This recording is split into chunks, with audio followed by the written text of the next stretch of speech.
Alright, so due to popular request, a lot of people have been asking for the build for my Deathknight. Now, if you guys don't know what I'm talking about, this is the build that I used in that video short where I dueled Orin, and I got some pretty nasty damage on there. So, this is pretty much gonna be a build. Now, keep in mind, I'm not used to making builds or making build guides, so this isn't exactly going to be perfect. But the build itself that basically essentially combines paladin and warlock, it doesn't really come alive until later in the game. So early in the game in Act 1, you're going to have to kind of pick either a warlock or a paladin, and you're just going to play it like what they are. So I think paladin's slightly easier to start the game off with, mainly because in my opinion martial classes are just a lot easier to play early on in the game. So like paladin, fighter,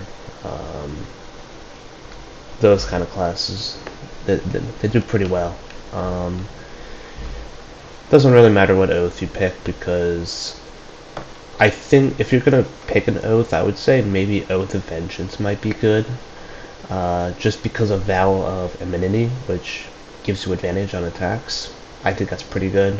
Oath of the Ancients isn't terrible either if you need more of a tanking class, but otherwise Oath of Vengeance is probably would be my pick.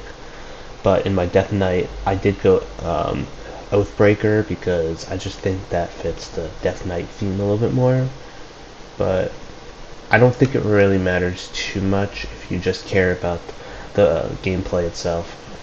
I was playing with the Dark Urge, so I had a background selected, but I like to usually go Guild Artisan because Persuasion and Insight are usually really good. And you're going to respec later on, so I guess for now just pick whatever is good for a paladin class, I guess.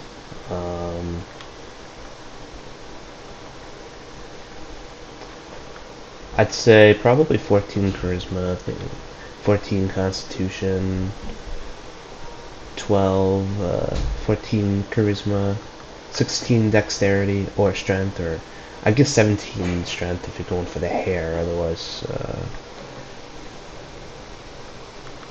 Otherwise 12 wisdom. I guess that'd be my stat spread.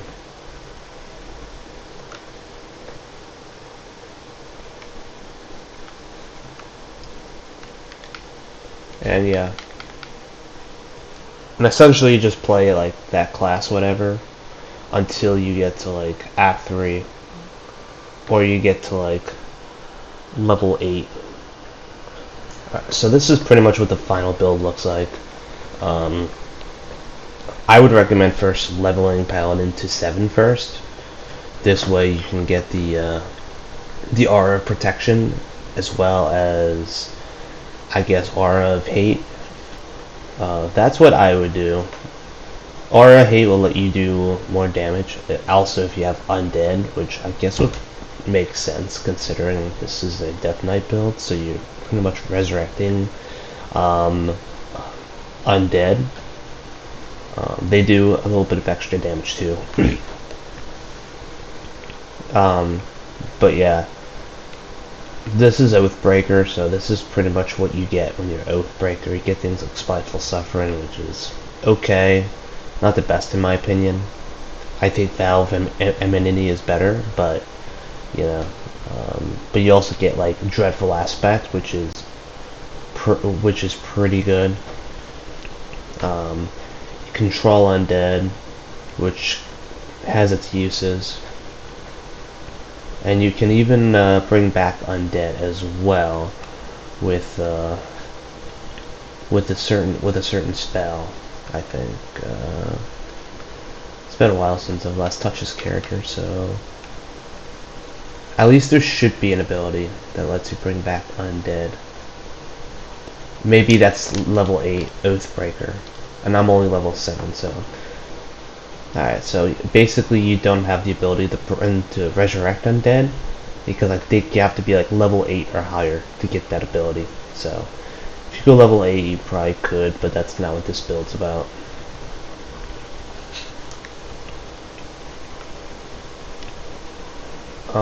As far as spells are prepared, as long as you got smites, it doesn't really matter. Like divine smite, that's pretty much what you're going to be using a lot. And the reason why we multi-class that with warlock is because warlocks get rechargeable spell slots every short rest. In this case, since we're a level 5 warlock, we get level 3 spell slots, which means we get two level 3 smites per short rest. So it's really good because you get to kind of mitigate that disadvantage that paladins get, which is finite resources. So that's one thing, one good thing about multiclass in the warlock. The spells here don't really matter too much. I don't really use them that often. Darkness can be useful, but not. But I would rather be preparing. I'd rather be concentrating on hex. This will allow us to do extra damage. So for warlock, we go with the Great Old One with Pact of the Blade. This makes it so that we only have to use charisma for our damage on our weapon. But we still want strength with the weapon that I'm going to be discussing in a moment, because it has an effect that scales off of strength. But the primary damage is going to come from charisma, which is good because that eliminates the need of strength for this build, which makes it less attribute dependent. Eldritch Blast is always good as well if you need a ranged option. I think you get repellent. I think you can get 3 warlock boons as well, which is nice. So the 3 warlock boons that we end up opting for is Devil Sight,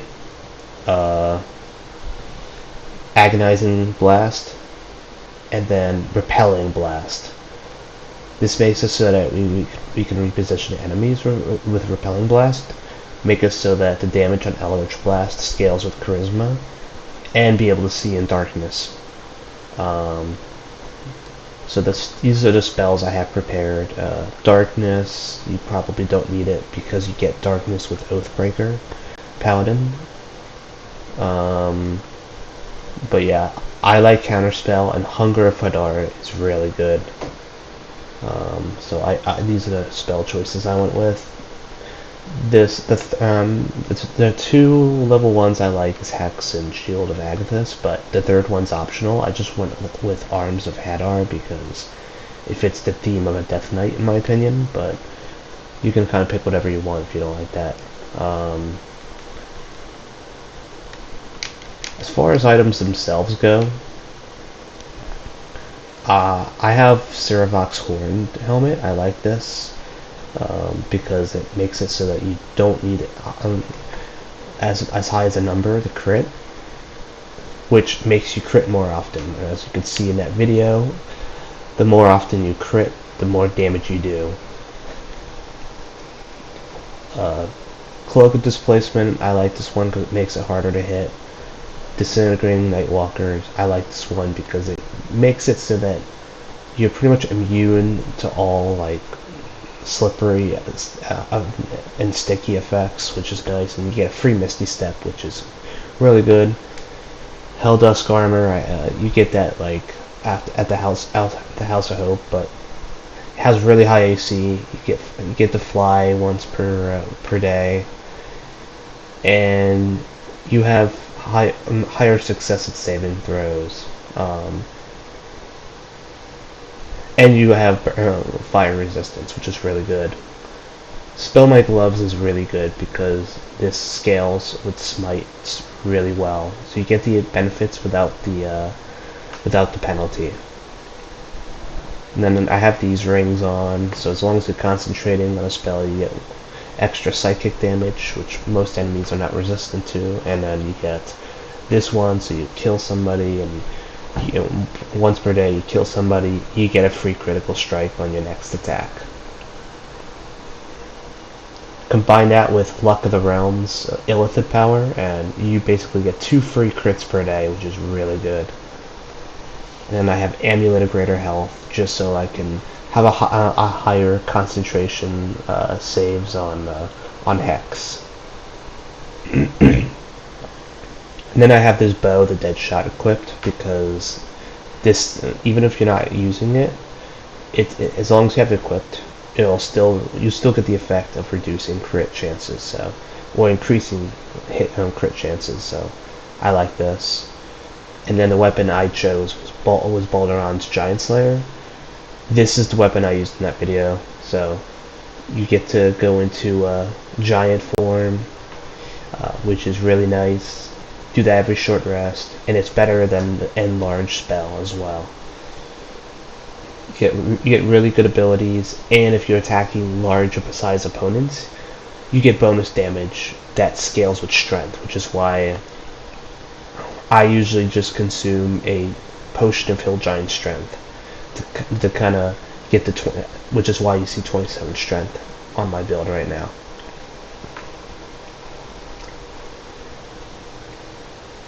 And those are the stats that I'm using. If I take off the amulet, you could see I have 14 Constitution. And I have 22 Charisma because of the mirrors in, what is it called? The House of Reflection, or whatever that place is at. That's involved with Shadowheart's questline. You get that from the mirror, and it gives you like permanent +2 abilities, and I just went with Charisma, so I would do that as well. Alright, so there's one thing I forgot to go over, which was the stats and the feats as well. So with this build that we have, one thing I probably should specify is that this pretty much is optimal for Tactician and below. In Honor mode,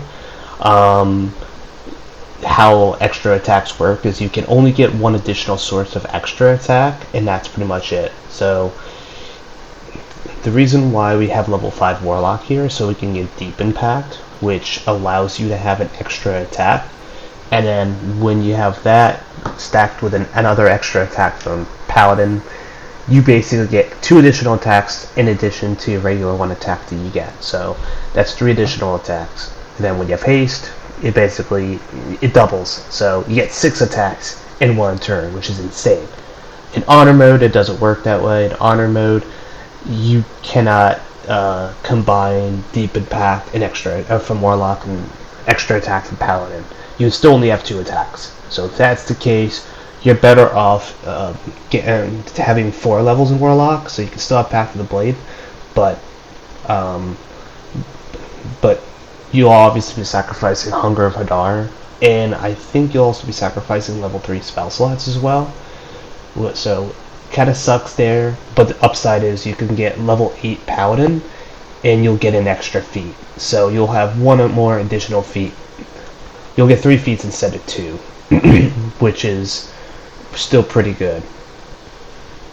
But yeah, I think that's like an important note. But if you're in Tactician or below, you get 3 attacks per action, which is really good.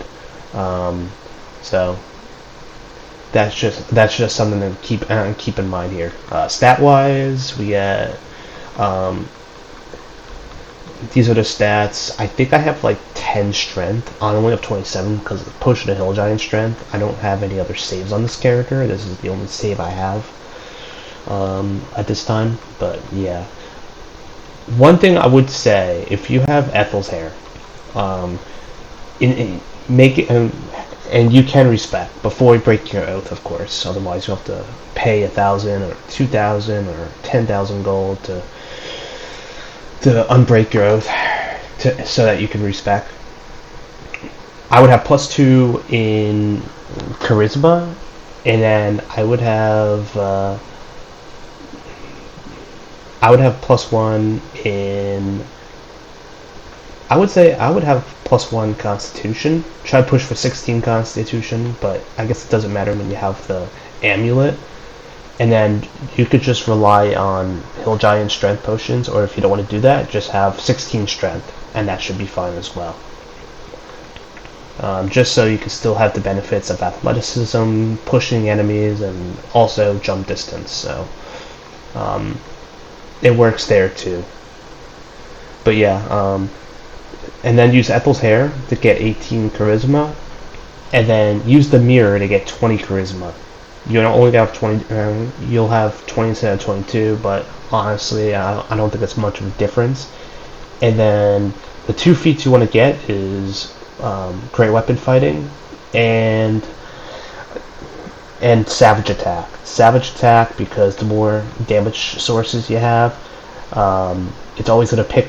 You'll roll multiple dice, so you'll always pick the highest. So it works really well at Paladin Savage Attack. So I would pick that, and then I would pick 2 Great Weapon Master, because you get +10 attack at the expense of accuracy, which can easily be offsetted with +20 charisma.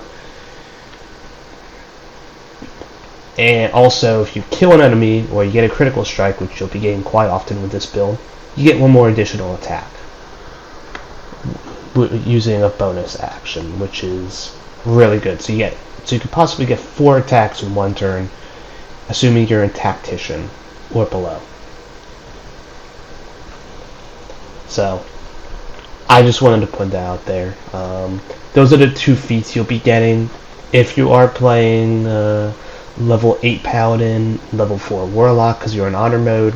Then obviously what you'd want to do is want to take an ASI to bring charisma up to 20, and then have Savage Attack and Great Weapon Master.